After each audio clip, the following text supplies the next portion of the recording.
Bom dia, meu nome é Larissa e está começando mais um Oriente Médio News.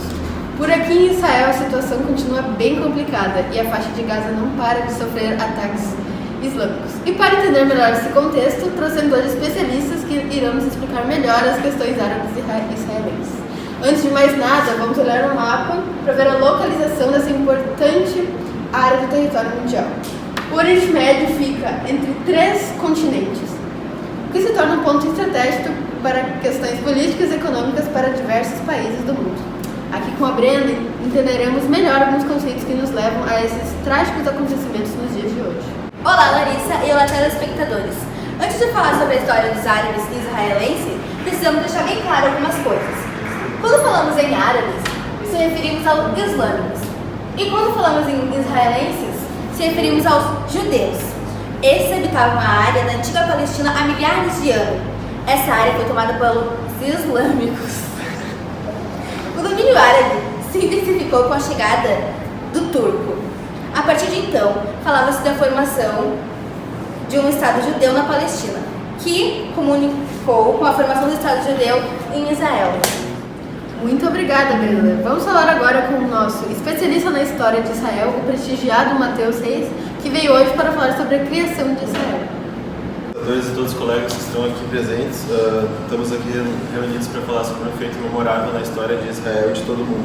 Bem como sabem, após a Segunda Guerra Mundial, milhares de judeus foram dizimados e outros milhões de judeus foram dizimados e outros milhões acabaram migrando para outros países, inclusive Israel, que até então era controlada pela Grã-Bretanha. Em 1947, os judeus já ocupavam 50% do território israelense. Então a Inglaterra largou o território para a Organização das Nações Unidas, a ONU, que foi recém-formada. Então a ONU resolveu fazer uma partilha, dividindo o território entre árabes e judeus, o que agradou os judeus que não tinham território até então, mas causou confronto entre os árabes. Então em 1948 esse decreto foi assinado e Israel é dividido entre os dois. Que bela história, que bela história. Mas lamento informar que as coisas não ficaram muito boas, como conta o nosso historiógrafo Lucas. Pois é, infelizmente não foi bem assim que aconteceu. Pra falar a verdade, deu tudo errado. Bom, não é tão difícil entender essa guerra. Basicamente, um lado quer o outro morto. Pois é. Pra se ter uma ideia, um dia depois da proclamação da criação do Estado de Israel, o pessoal, alguns dos países árabes vizinhos como Egito, Jordânia, Síria, Iraque e Líbano, eles proclamaram a Guerra da Independência. Um dia depois, pois é, o Iraque e os amigos árabes, eles tentaram invadir o território de Israel, mas então você deve pensar que Israel se ferrou. Pois é, não foi bem assim que aconteceu. Os caras tinham uma grande potência militar e eles se saíram dessa vitoriosos. E ainda colocaram fim à ideia da criação do Estado palestino, que era basicamente a principal ideia dos árabes. Bom, em 1956 veio o presidente do Egito e que ele proclamou que ele participou da Guerra de Suez, que foi quando ele fechou o canal de Suez, que é uma importante ligação da Ásia com a Europa, que é um canal onde os navios trafegam. Então, alguns dias depois, França, Grã-Bretanha e o próprio Israel foram lá e acabaram com a palhaçada. Os caras mandaram os egípcios embora e tomaram o lugar de volta. Na comunidade árabe, ninguém gostava dos israelenses, então esse presidente ficou muito bem conhecido e elevou sua moral entre os árabes.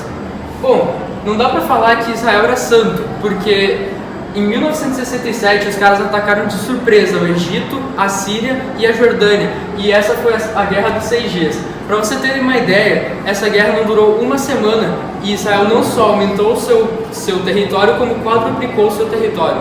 Pois é, os caras não eram nem um pouco santos. E, de revide, o Egito e Síria tinham que fazer alguma coisa. Então foi em 1973, num feriado israelense, que Egito e Síria invadiram as propriedades de Israel.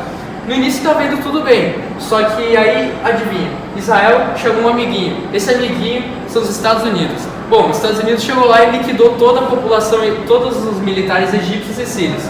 Pois é, isso acontece até hoje. Estados Unidos ajuda Israel, porque os egípcios e os sírios são árabes que não gostam dos estadunidenses. Então, os Estados Unidos estão ajudando Israel. E o que acontece? Os Estados Unidos precisa de petróleo. E onde se encontra o petróleo? 60% das jazidas de petróleo do mundo estão no Oriente Médio, que engloba a maior parte dos árabes. Ou seja, os Estados Unidos não pode brigar com o Oriente Médio, porque senão eles ficam sem petróleo. e os Estados Unidos precisam tanto de petróleo quanto os israelenses precisam do seu sábado sagrado. Muito obrigada, Lucas. E agora que conseguimos entender os conflitos, precisamos analisar as tentativas de paz que envolveram alguns países do Oriente Médio. É com você, Henrico. Então, pessoal, como vocês perceberam, as coisas não iam muito bem para quem era contra Israel, ainda mais com forte apoio dos Estados Unidos. Por isso precisaram fazer acordo de paz entre os países envolvidos. Em 1978, Egito e Israel concordaram na devolução da Península de Sinai ao Egito, e assim, o Egito se comprometeu em reconhecer Israel como um país. Os árabes não gostaram da atitude e um ano depois o Egito foi expulso da Liga dos Países Árabes e o presidente foi assassinado pelos radicais árabes. Só no início da década de 90 as coisas começaram a se acertar. Israel fez as pazes com Jordânia e com o Egito e ainda se acertou com a Autoridade Nacional Palestina para que os islâmicos vivendo na faixa de Gaza e na Cisjordânia tivessem certa autonomia. Mas de novo, houve pessoas que não concordaram com isso. Em 95, o primeiro-ministro israelense foi assassinado por um participante judeu de um grupo que não aceitava as negociações com os palestinos. Embora diversas tentativas, a paz não será alcançada enquanto houver intolerância e discriminação, ou seja, nunca. Tenho certeza que todos conseguimos compreender essa bela história que envolveu e envolve até os dias de hoje essa porção da Ásia que chamamos de Oriente Médio, que compreende uma importante área para a geopolítica mundial, bem como está diretamente ligada à economia que faz o mundo girar. Sem entender os conflitos e as motivações que envolvem o Oriente Médio, principalmente Israel, não saberíamos o que ocasiona tanta coisa que acontece nesse território.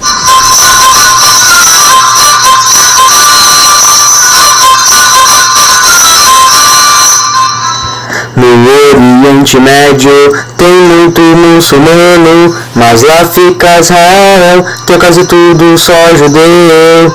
Lá tem muita guerra e muita traição, por causa do petróleo e também da religião. Árabes e israelenses não se gostam há um tempão, lutando uns contra os outros, sempre em busca da união.